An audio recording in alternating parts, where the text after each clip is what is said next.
निवडून आलाय जनतेने आणि सगळ्या लोकांनी तुमच्यावर पुन्हा एकदा विश्वास ठेवला।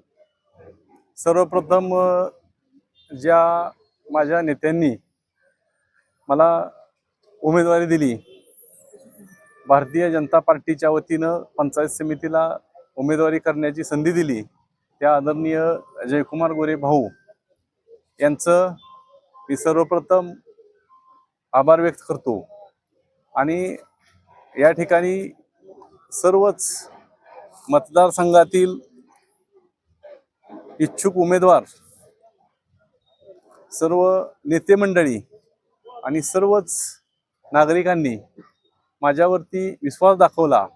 त्याच पद्धतीनं सातारा जिल्हा मध्यवर्ती बँकेचे संचालक आदरणीय शेखरभाऊ गोरे आणि त्यांचे सर्व सहकारी आणि भारतीय जनता पार्टीच्या सर्वच पदाधिकारी आणि सर्व कार्यकर्ते यांनी माझ्यावरती विश्वास दाखवला आणि मला उमेदवारी करण्याची संधी दिली।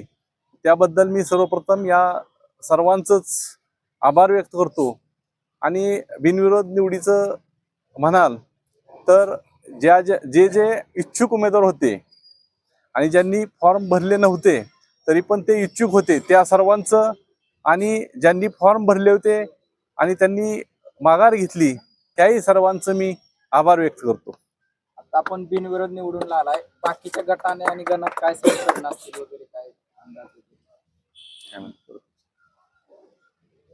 आपण बिनविरोध निवडून आल्यामुळं इतर ठिकाणी काय फायदा होईल राहिलेल्या जागांचा? मुळातच बिनविरोध निवड झाली म्हणून नव्हे तर या मतदारसंघात, या तालुक्यात आदरणीय जयकुमार गोरे भाऊ आणि भारतीय जनता पार्टीची अतिशय चांगल्या पद्धतीनं ताकद आहे। आणि मी निवडून आलो म्हणून नव्हे, परंतु सर्वच ठिकाणी या मतदारसंघात ज्या ठिकाणी जेवढ्या जिल्हा परिषद आणि पंचायत समितीचे उमेदवार आहेत ते सर्व चांगल्या मताधिक्याने विजयी होतील, याबद्दल आमच्या मनात कुठलीही शंका नाही।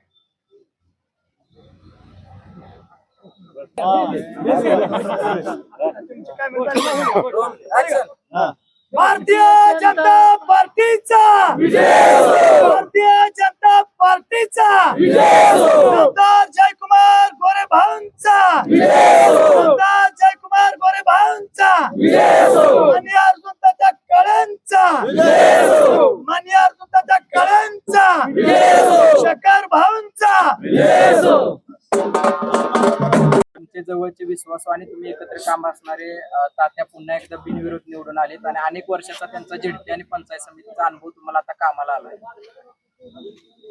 या तालुक्याचे नेते आणि महाराष्ट्र राज्याचे ग्रामविकास मंत्री आदरणीय भाऊ यांच्या खांद्याला खांदा लावून आदरणीय तात्यांनी या तालुक्यात एकदम जोरदार असं कामगिरी केली आणि सर्वसामान्य लोकांच्या मनामध्ये तात्यांचं एक चांगल्या प्रकारचं स्थान होतं आणि त्या लोकांनी त्या आशीर्वादामुळे तात्या आज बिनविरोध झाले।